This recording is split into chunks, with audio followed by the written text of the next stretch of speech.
Test 6 पे आते हैं। क्वेश्चन नंबर 1 पे आ जाओ। What is not correct in given diagram of transcription unit.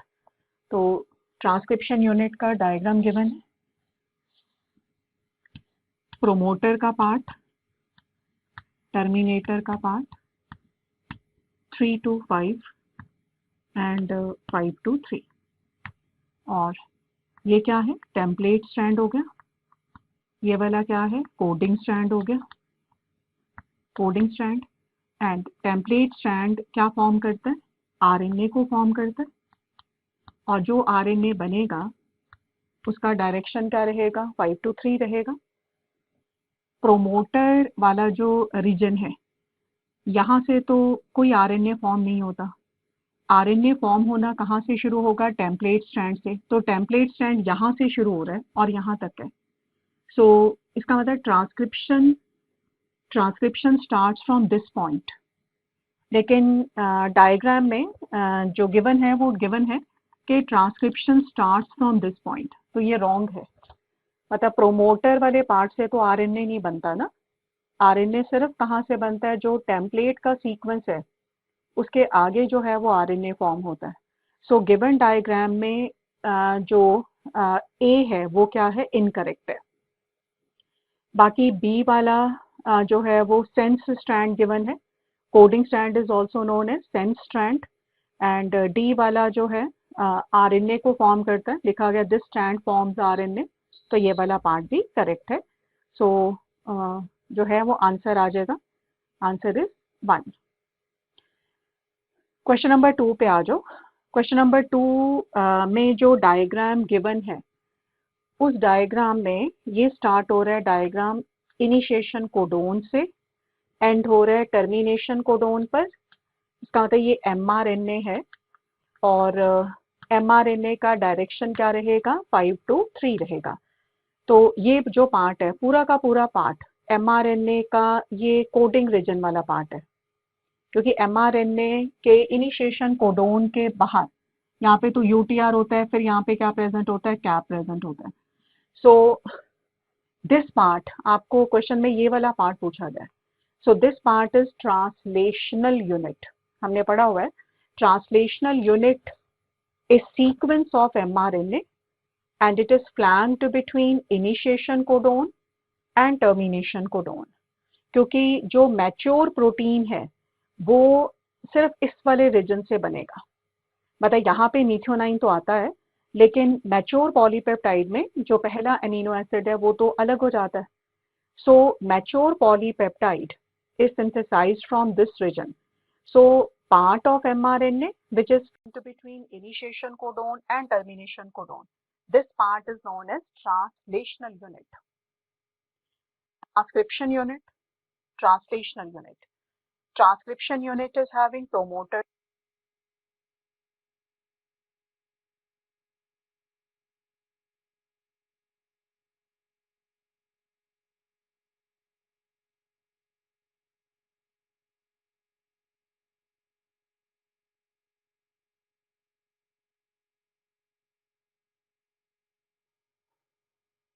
तो हमने अभी जो लिया, एक लिया हमने लिया ट्रांसक्रिप्शन यूनिट और एक था ट्रांसलेशनल यूनिट। तो ट्रांसक्रिप्शन यूनिट क्या फॉर्म करता है? आरएनए को। ट्रांसलेशनल यूनिट क्या फॉर्म करता है? प्रोटीन को फॉर्म करता है। क्वेश्चन नंबर 3 पे आता है। During transcription RNA polymerase bind to DNA sequence and DNA assumes a saddle-like structure at this point. This sequence is known as। तो आरएनए पॉलीमरेज जो है वो कहाँ पे बाइंड होता है? प्रोमोटर पे बाइंड होता है। एंड प्रोमोटर की एक सीक्वेंस पे बाइंड होता है which is known as TATA box. So answer क्या आ जाएगा? Second, TATA box. तो प्रोकैरियोट का जो टाटा बॉक्स होता है उसका सीक्वेंस क्या होता है? मतलब टाटा बॉक्स कहाँ पे प्रेजेंट होगा? यहाँ पे प्रेजेंट होगा। सो टाटा बॉक्स प्रोकैरियोट में it is TATA AT and eukaryote में सीक्वेंस क्या होता है? TATA A. So TATA box is region of promoter जहाँ पे आरएनए पॉलीमरेज बाइंड होता है। क्वेश्चन नंबर 4 पे आ जाओ। Antiparallel strands of DNA means. So what is antiparallel strand? मतलब डीएनए के दो स्ट्रैंड्स जिसमें 3 dash end is opposite to 5 dash end of other strand. मतलब अगर यहाँ पे फॉस्फेट ग्रुप है तो फॉस्फेट ग्रुप इस वाले स्ट्रैंड में कहाँ पे प्रेजेंट होगा? यहाँ पर प्रेजेंट होगा। सो आंसर आ जाएगा phosphate group at start of 2 DNA strands in opposite positions. Question number 5, select incorrect statement. तो पहले ऑप्शन पे आते हैं, 6 codons do not code for any amino acid. तो रॉन्ग है statement. 4 codons which are termination codons, कौन कौन सा? 3 codons which are termination codons, they do not code for any amino acid. तो कौन कौन से 3 कोडोन्स हैं? UAA, UAG and UGA। Second option पे आते हैं, codon reading of mRNA is continuous. Correct है, क्योंकि coding region of mRNA is without introns. Number 3, 3 codons function as stop codon. Correct. Number 4, initiation codon AUG codes for methionine. So question number 5 में A incorrect है और बाकी जो हैं वो correct हैं। सो आंसर क्या आ जाएगा? Number 1। Answer is 1। Question number 6 पे आते हैं, the enzyme in bacteria which act as catalyst for formation of peptide bond during translation is. तो हमने ऑलरेडी पढ़ा हुआ है कि during translation peptide bond formation is due to ribosomal RNA. Prokaryote में कौन सा वाला? 23S ribosomal RNA and eukaryote में कौन सा वाला? 28S ribosomal RNA which are present in large subunit of ribosome, and here ribosomal RNA is behaving as enzyme, therefore it is known as ribozyme। तो अब जो ऑप्शन है उसमें पहला ऑप्शन तो 28S गिवन है, जबकि 28S राइबोसोमल आरएनए यूकैरियोट्स में होता है, प्रोकैरियोट में तो नहीं होता। तो पहला वाला नहीं होगा। सो आंसर क्या आ जाएगा? Third, that is ribozyme. और ये राइबोजाइम कौन सा वाला है? 23S ribosomal RNA. Answer is 3। Question number 7 पर आते हैं, Khorana contributed to genetic engineering by synthesising. Khorana synthesised artificial gene. तो first artificial gene, it was synthesized by Khurana, and this first synthetic gene which was developed by Khurana, it was alanine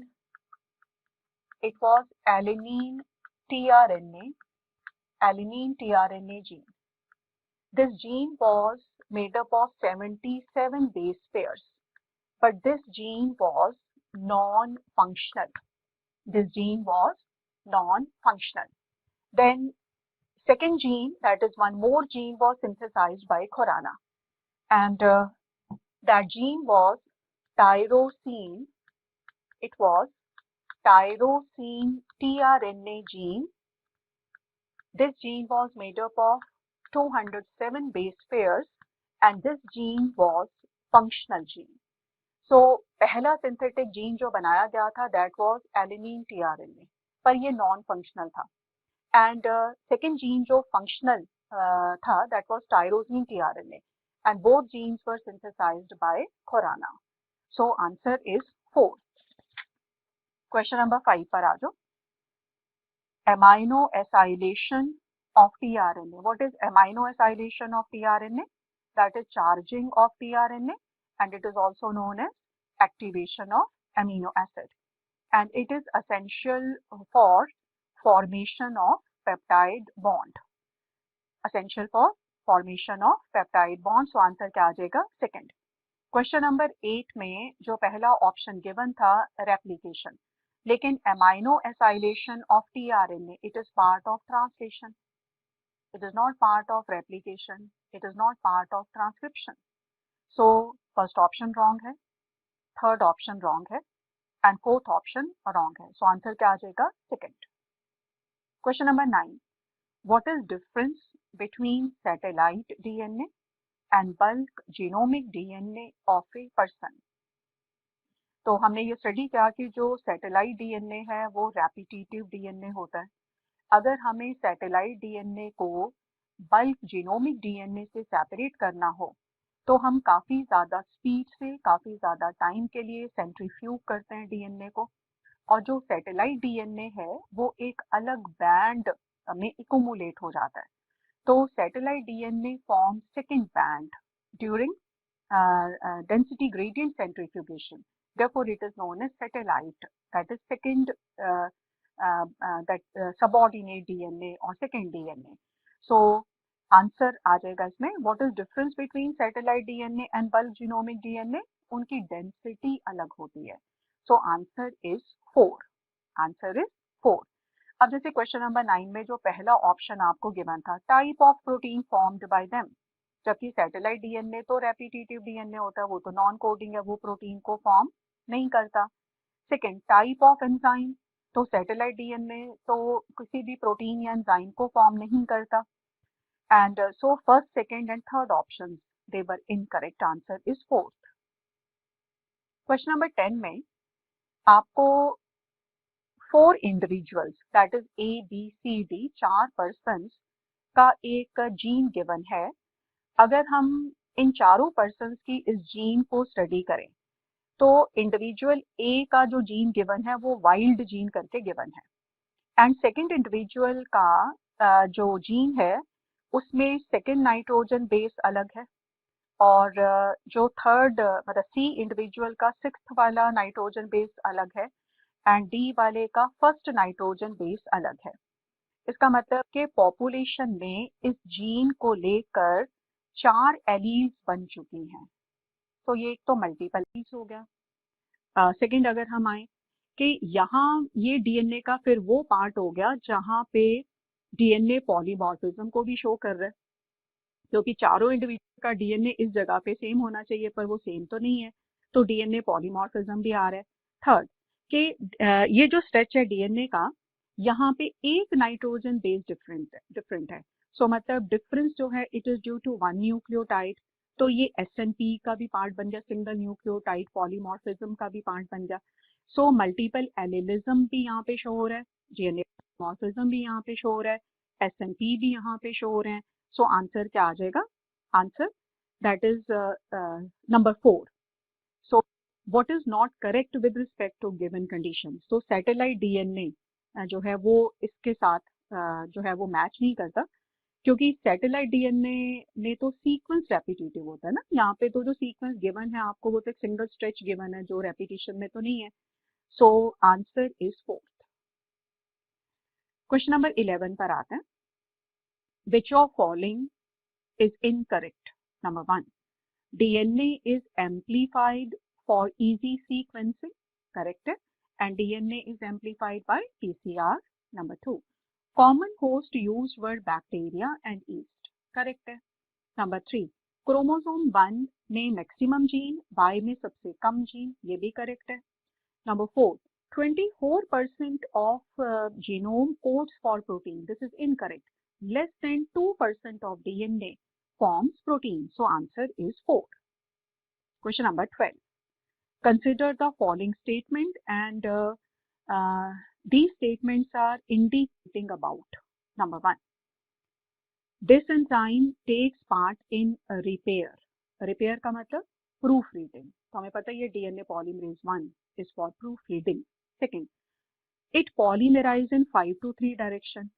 क्योंकि जब DNA polymerase 1 जब RNA primer को हटाता है तो RNA primer को हटाने के बाद वहां पे जो DNA फॉर्म होगा वो DNA कौन फॉर्म कर रहा है?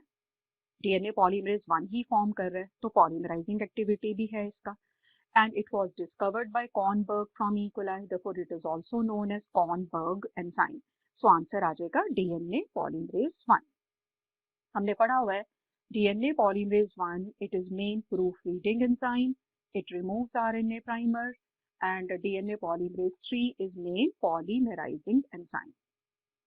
Question number 13. DHU loop is for binding with. So tRNA का DHU loop किसके साथ बाइंड होता है? एंजाइम के साथ। और उसका T साइड C loop किसके साथ बाइंड होता है? राइबोसोम के साथ। उसका जो एंटी कोडोन लूप है वो किसके साथ बाइंड होता है, एमआरएनए के साथ बाइंड होता है। Question number 14, what effect ability of RNA polymerase to recognise start site in transcription unit. मतलब कि आरएनए पॉलीमरेज को कौन हेल्प करता है to recognise promoter.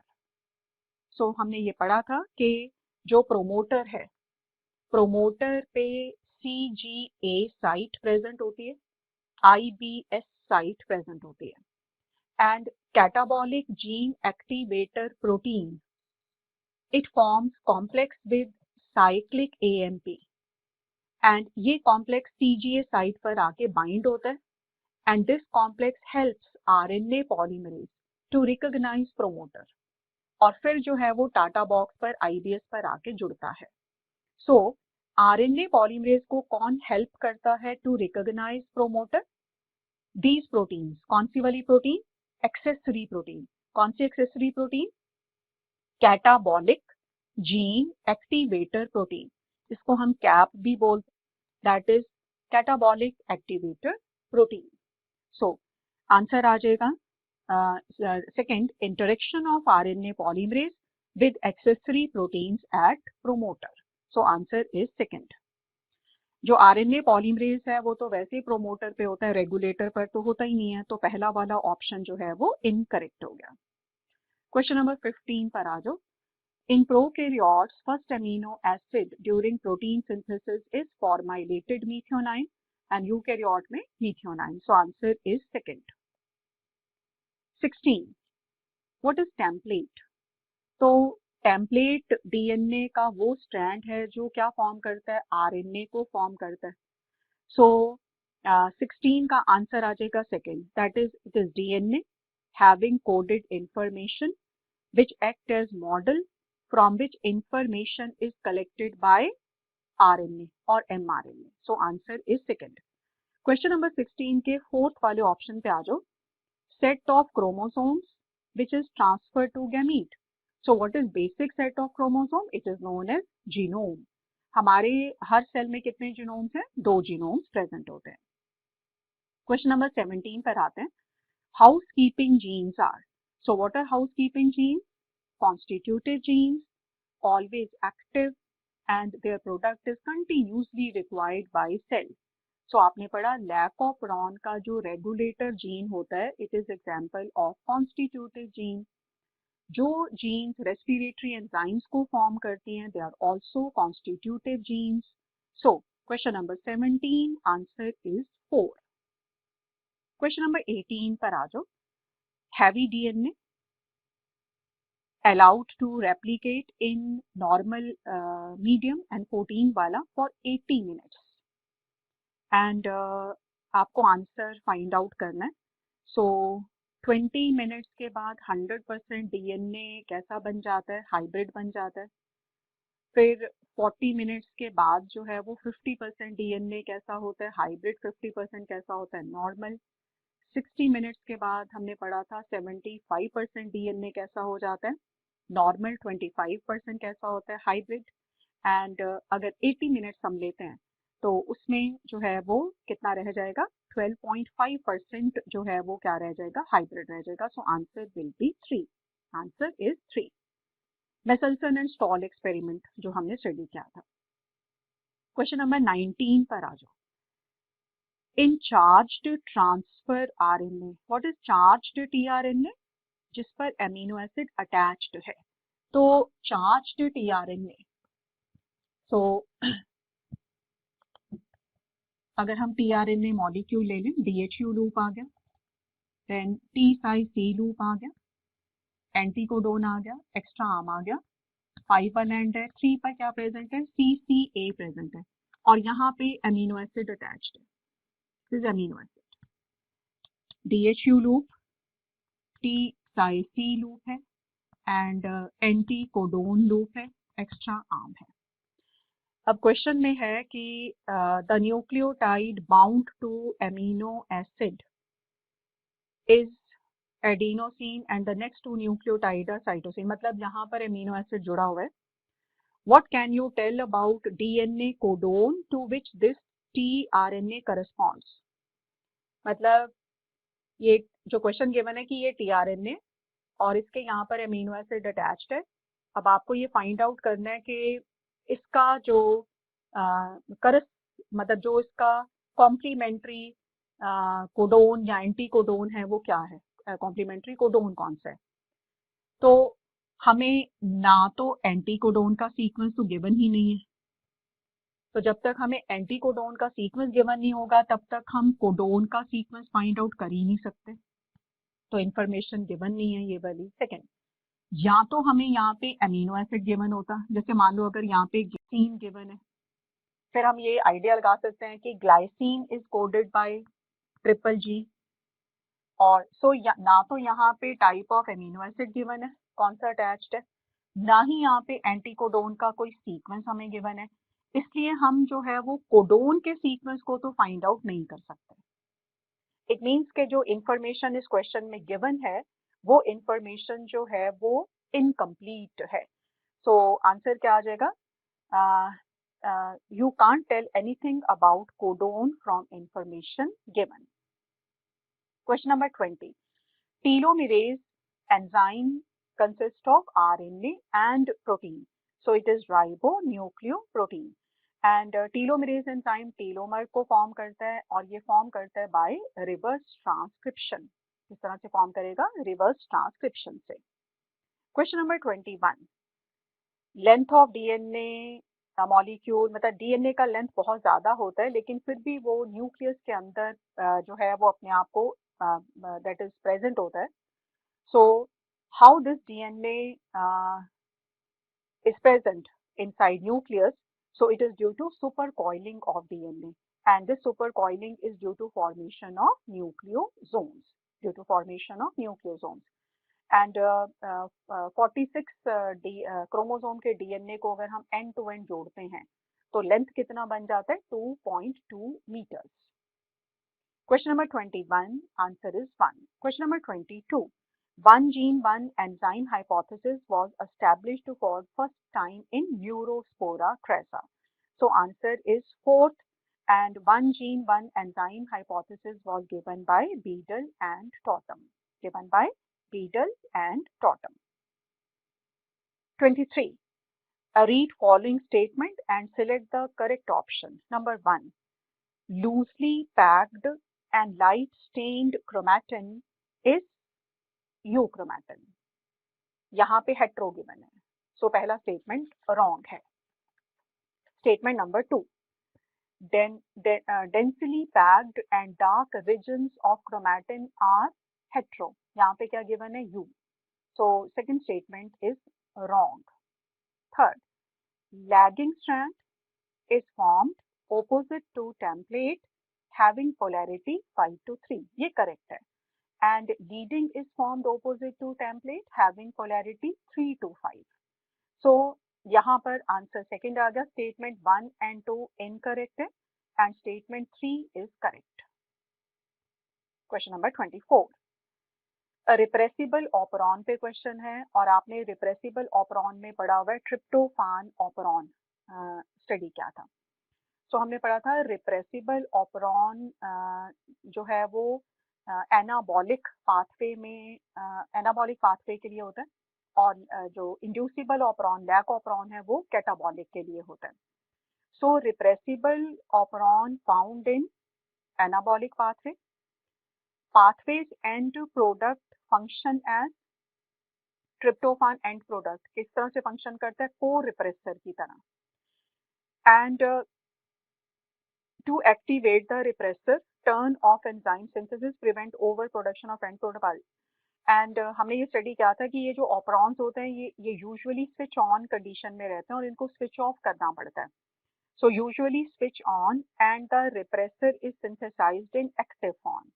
It is synthesised in active form. So answer क्या आ जाएगा? 1 आ जाएगा। Tryptophan operon, repressible operon. Question number 25 में in eukaryotes gene regulation is exerted at. So gene regulation is exerted at क्या क्या पढ़ा हुआ है हमने? नंबर 1 आरएनए का फॉर्मेशन दैट इज ट्रांसक्रिप्शन, फिर हमने सेकंड पढ़ा आरएनए का modification that is processing level, फिर आपने पढ़ा transport of functional mRNA from nucleus to cytoplasm, और फिर उसके बाद आ जाएगा ट्रांसलेशन। सो ये आ गया transcription level, then processing level, then transport level and then translational level. तो रेप्लिकेशन लेवल तो उसमें आएगा ही नहीं, क्योंकि जीन रेगुलेशन का मतलब होता है आरएनए फॉर्मेशन पर कंट्रोल, ना कि रेप्लिकेशन पर। सो answer is third. Question number 26, reverse transcription is reported in, reverse transcription is reported in retroviruses, HIV, RSV cancer virus हो गया, एंड रिवर्स ट्रांसक्रिप्शन जो है वो it is part of RNAi process, and RNAi process तो हर eukaryotic cell में होता है। इसका मतलब हर यूकैरियोटिक सेल के अंदर रिवर्स ट्रांसक्रिप्शन जो है वो प्रेजेंट होता है। सो रैबिट मतलब यूकैरियोट में होगा, प्लांट्स में होगा, रेट्रोवायरसेस में होगा, मैन में भी होगा, यूकैरियोटिक सेल में भी होगा, लेकिन टीएमवी में नहीं होता, कॉलीफाज 5X174 में नहीं है। सो आंसर आ जाएगा 4। 27, which of following statement are correct? Number 1, polymorphism in DNA is basis of genetic mapping of human genome as well as DNA fingerprinting. Correct है. Number 2, if germ cell mutation does not impair individual's ability, मतलब अगर germ cell में mutation हुआ और अगर इस mutation की वजह से रिजल्टेंट इंडिविजुअल का रिप्रोडक्टिव एबिलिटी इफेक्ट नहीं होता, तो ये म्यूटेशन आगे पास हो जाएगी। पर यहाँ पे लिखा गया it will not spread in population, तो ये क्या है, रॉन्ग होगा, क्योंकि अगर जर्म सेल में म्यूटेशन हुआ और अगर इस म्यूटेशन की वजह से रिजल्टेंट ऑर्गेनिज्म के रिप्रोडक्टिव एबिलिटी को कोई इफेक्ट नहीं होता, तो ये म्यूटेशन आगे पास होगी, पर यहाँ पे लिखा हुआ है कि नहीं होगी। सो सेकंड वाला ऑप्शन इनकरेक्ट है। Third option, 99% base sequence among human is same, correct है। नंबर 4, VNTR का size very from 0.1 to 20 kilo base, ये भी करेक्ट है। सो आंसर क्या आ जाएगा यहाँ पे, ACD करेक्ट है। So answer is third. Question number 28 पर आते हैं, which is correct for processing of RNA। मतलब जो HNRNA से जब फंक्शनल mRNA फॉर्म होता है, तो आपने ये स्टडी किया हुआ है कि मान लो HNRNA और HNRNA में एक्सॉन्स इंटरॉन्स है, तो ये पार्ट हो गया मान लो एक्सॉन का पार्ट है और ये पार्ट मान लो इंटरॉन का पार्ट है। तो SNRNA प्रोटीन्स के साथ मिलकर कॉम्प्लेक्स बनाता है which is known as SNRNP, या जिसको क्या बोला जाता है, स्नर्प बोला जाता है। एंड हर इंटरॉन के दोनों साइड पर आकर स्नर्प जुड़ जाता है, इंटरॉन के दोनों साइड पर स्नर्प आएगा। और HNRNA का डायरेक्शन क्या लेंगे, 5 to 3। तो क्वेश्चन नंबर 28 में जो पहला ऑप्शन है वो तो इनकरेक्ट हो गया, क्योंकि वहां पर एक तो SNRNA लिखा हुआ है, सेकेंड SNRNA को एक्सॉन के बीच में शो किया गया। सेकेंड ऑप्शन में जो है वो फिर SNRNA लिखा हुआ है, वो भी रॉन्ग है। थर्ड वाले में SNRNP लिखा हुआ है, क्योंकि SNRNA नहीं जुड़ता, SNRNP जुड़ता है, स्नर्प जुड़ता है यहाँ पे। सो थर्ड वाला करेक्ट है। एंड फोर्थ वाले में एक्सॉन के बीच में भी गिवन है, तो वो रॉन्ग है। सो आंसर आ जाएगा थर्ड। क्वेश्चन नंबर 29, डायग्राम लैफोप्रॉन का डायग्राम है एंड करेक्ट फाइंड आउट करना आपको। फर्स्ट डायग्राम पे आते हैं पहले। फर्स्ट डायग्राम में रेगुलेटर DNA को फॉर्म कर रहा है, तो वो रॉन्ग हो गया ना, क्योंकि रेगुलेटर बनेगा mRNA बनेगा, तो पहला डायग्राम तो रॉन्ग हो गया। सेकेंड डायग्राम पे आ जाओ। अब सेकेंड डायग्राम में रेगुलेटर जीन जो आई जीन है वो mRNA बनाते हुए रिप्रेसर बना रहा है, पर इस रिप्रेसर में लिखा हुआ है नॉन प्रोटीन, तो ये तो गलत हो गया, क्योंकि जो रिप्रेसर बनता है वो तो प्रोटीनेशियस होता है। थर्ड पर आ जाओ। अब थर्ड वाले पर जो है वो लिखा हुआ है लैक्टोज प्रेजेंट है, राइट हैंड साइड पर देखो थर्ड वाले में लैक्टोज प्रेजेंट लिखा हुआ है। अगर लैक्टोज प्रेजेंट हुआ तो रिप्रेसर जो है वो ऑपरेटर को बाइंड कर ही नहीं सकता, जबकि यहाँ लिखा हुआ है बाइंड्स टू ऑपरेटर, तो ये गलत हो गया। एंड फोर्थ वाला जो है वो करेक्ट है, तो आंसर आ जाएगा नंबर 4। मतलब कि यहाँ पे रेगुलेटर से एमआरएनए बना, फिर रिप्रेसर बना, लैक्टोज शो नहीं किया गया, मतलब लैक्टोज नहीं है। एंड अब ये रिप्रेसर किसके साथ बाइंड हो जाएगा, ऑपरेटर के साथ बाइंड हो जाएगा। Answer is 4। Question number 30, DNA as an acidic substance present in nucleus was first identified by Mischer, and he named it as nuclein. इसी क्वेश्चन का सेकेंड पार्ट है, Watson and Crick they proposed double helix model for DNA, and जो last वाला given है Wilkins and Franklin, they produced x-ray diffraction data of DNA। So question number 30 में answer क्या आ जाएगा, मिशर, एंड नेम क्या दिया गया था, न्यूक्लिन। क्वेश्चन नंबर 31 पर आते हैं, विच does not follow central dogma of molecular biology. What is central dogma of molecular biology? DNA से आरएनए, आरएनए से प्रोटीन। लेकिन जो रेट्रोवायरसेस होते हैं वहां पे आरएनए से डीएनए है ना, तो एचआईवी दैट इज रेट्रोवायरस जो है वो central dogma of molecular biology को फॉलो नहीं करते। सो आंसर आ जाएगा 4। And central dogma of molecular biology it was proposed by Crick, central dogma of molecular biology proposed by Crick। and HIV क्या show करता है, central dogma reverse, क्या show करता है, central dogma reverse, which is also known as reverse transcription या which is known as taminism। क्या बोला जाता है, taminism। 32 डीएनए फिंगरप्रिंटिंग पर क्वेश्चन है, और इंडिविजुअल ए बी का एंड जो डीएनए क्राइम सीन से मिला है उनका क्रोमोसोम नंबर 2, 7 एंड 16 के VNTRs आपको दिए गए हैं। तो आपको डायग्राम के रिस्पेक्ट में करेक्ट आंसर को फाइंड आउट करना है। पहले पर आते हैं, repetitive part of maternal chromosome number 16 crime scene का क्रोमोसोम नंबर 16 पर आ जाओ। तो इसमें लिखा है repetitive part of maternal chromosome number 16 from crime scene is towards anode on gel plate. बिल्कुल करेक्ट है, क्योंकि जो क्राइम सीन से डीएनए मिला है उसमें क्रोमोसोम नंबर 16 का जो मैटरनल क्रोमोसोम है वहां पे सिर्फ 2 रिपीट्स हैं, और सबसे छोटा है ये VNTR। तो सबसे छोटा VNTR किसकी तरफ हो जाएगा, एनोड की तरफ होगा। सबसे बड़ा वेल साइड पर होगा, वेल साइड मतलब जहाँ पे डीएनए लोड होता है इनिशियली। सो पहला वाला करेक्ट है। सेकेंड वाला, क्रोमोसोम नंबर 7, इंडिविजुअल बी का क्रोमोसोम नंबर 7 पर आ जाओ और उसका पैटर्नल क्रोमोसोम पे आ जाओ। उसमें नंबर गिवन है 9 to 10 STR है, तो करेक्ट है, वहां पे जो STR का नंबर है वो 9 STR है, तो करेक्ट हो गया सेकेंड वाला। थर्ड पर आओ, क्राइम सीन से जो डीएनए मिला है वो इंडिविजुअल बी के डीएनए को रिजेंबल कर रहा है, करेक्ट है, दोनों का डीएनए बिल्कुल सेम है। फोर्थ वाला, रेपिटेटिव पार्ट मतलब जो VNTRs हैं, VNTRs of paternal chromosomes of individual A R longer than maternal chromosomes. तो ऐसा तो नहीं होता ना कि किसी भी इंडिविजुअल के जो पैटर्नल क्रोमोसोम्स हैं उनके VNTR हमेशा ही ज़्यादा लंबे होंगे। तो लेंथ तो जो है कभी मैटरनल का कहीं बड़ा हो सकता है, कहीं पैटर्नल का बड़ा हो सकता है।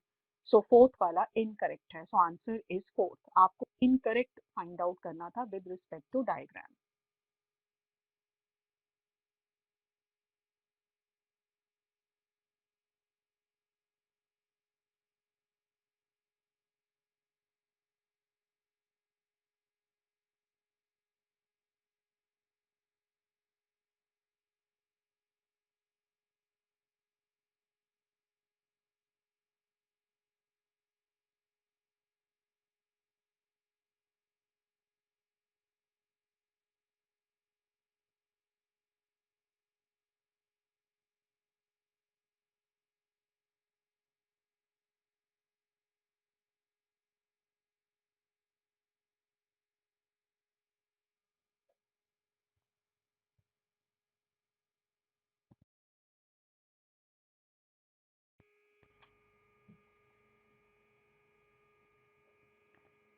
क्वेश्चन नंबर 33 पर आते हैं.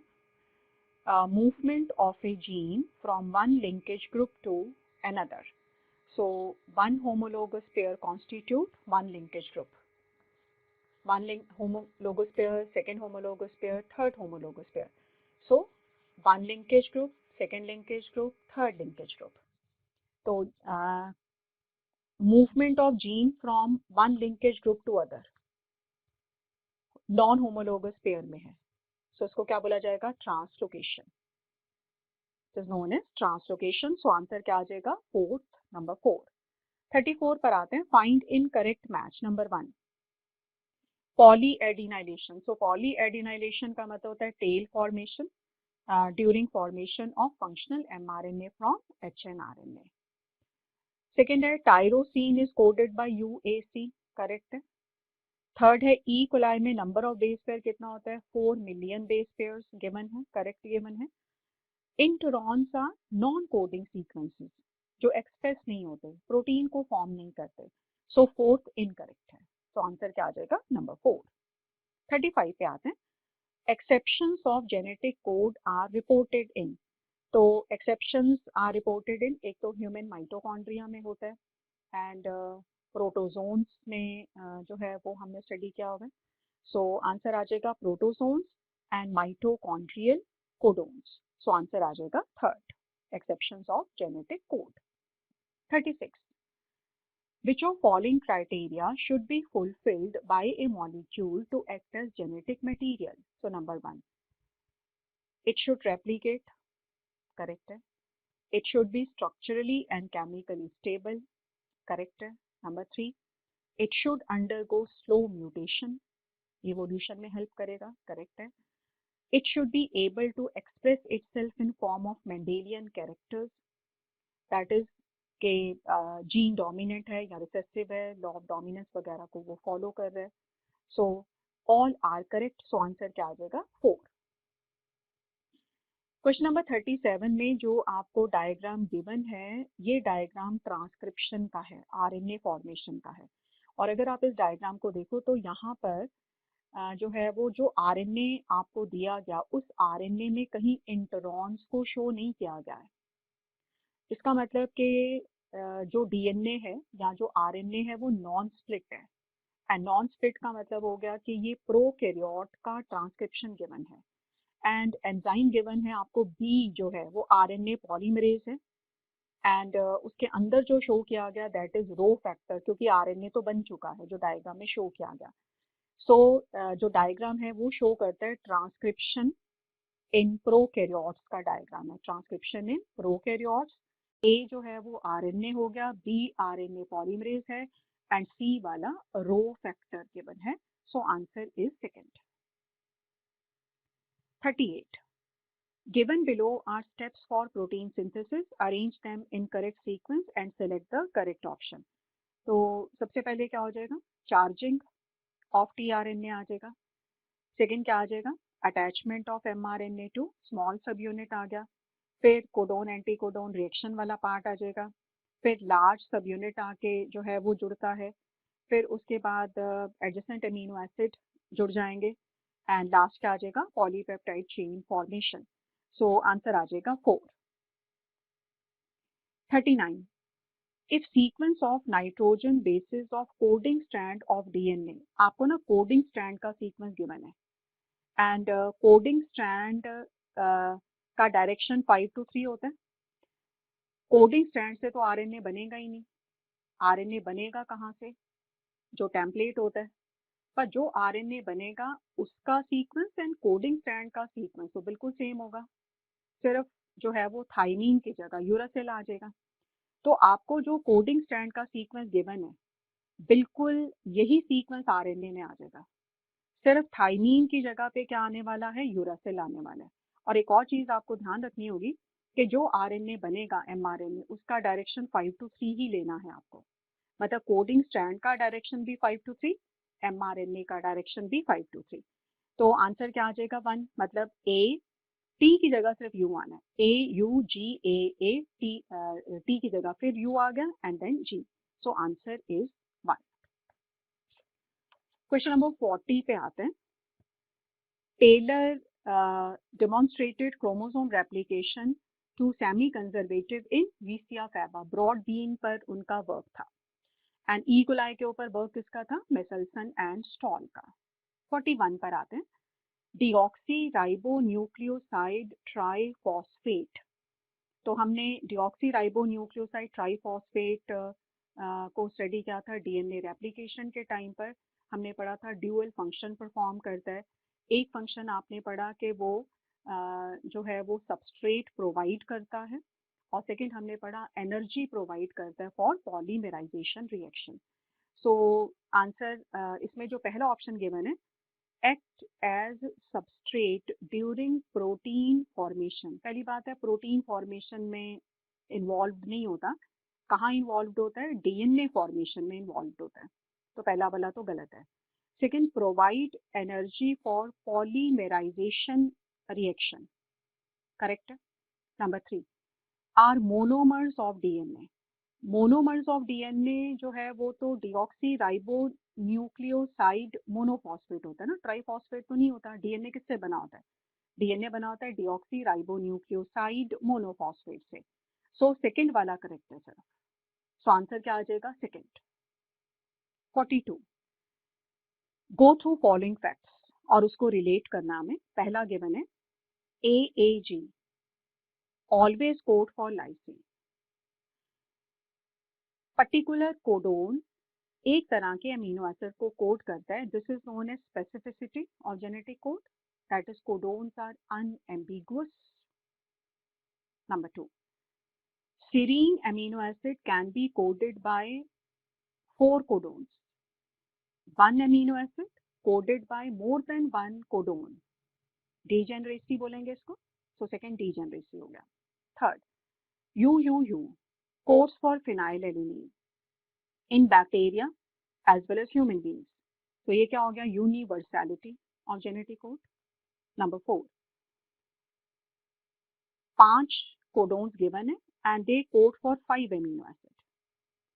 इसका मतलब कि हर 3 नाइट्रोजन बेसिस जो हैं वो एक एमिनो एसिड को कोड कर रहे हैं. सो जेनेटिक कोड ट्रिपलेट शो कर रहा है ये, और ये भी शो कर रहा है कि जेनेटिक कोड नॉन ओवरलैपिंग है.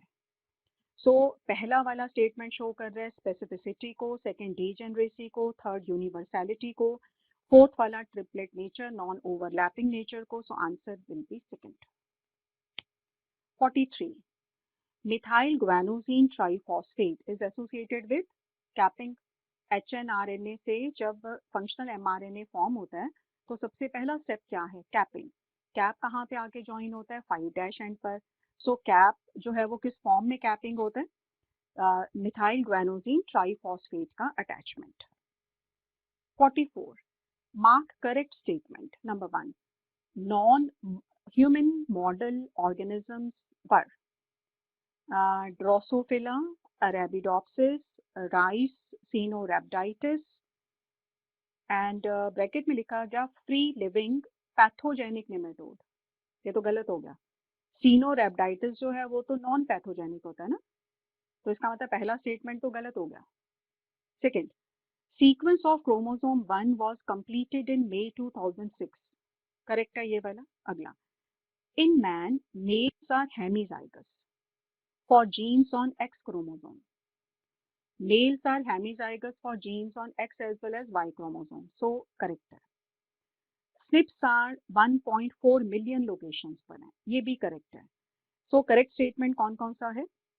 Second, third and fourth. So answer आ जाएगा fourth. Question number 45 पर आते हैं. Which statement is correct? Number 1, a release factor bind to termination codon. तो टर्मिनेशन कोडोन में भी UAA, UAG और UGA. तो स्टेटमेंट 1 करेक्ट हो गया. Number 2, less than 5% DNA protein, तो लेस देन 2% डीएनए. सेकेंड वाला गलत हो गया. Variations occur more commonly in repetitive region. ये रॉन्ग है. Variations are more commonly observed in repetitive region. लेकिन रीजन चाहे रेपिटेटिव है चाहे वो कोडिंग वाला है, म्यूटेशन होने का जो स्पीड है वो तो सब में पूरे डीएनए में सेम ही रहेगा. सो 45 में फर्स्ट ऑप्शन करेक्ट है, बाकी दोनों ऑप्शन इनकरेक्ट है. सो आंसर आ जाएगा 1.